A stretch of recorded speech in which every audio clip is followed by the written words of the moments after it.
छवि में सजाया चला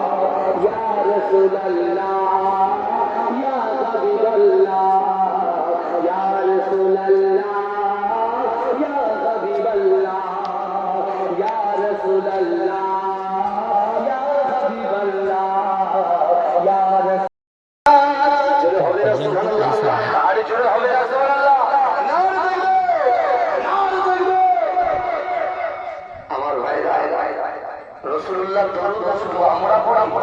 এই কথা বলে আমরা পড়ি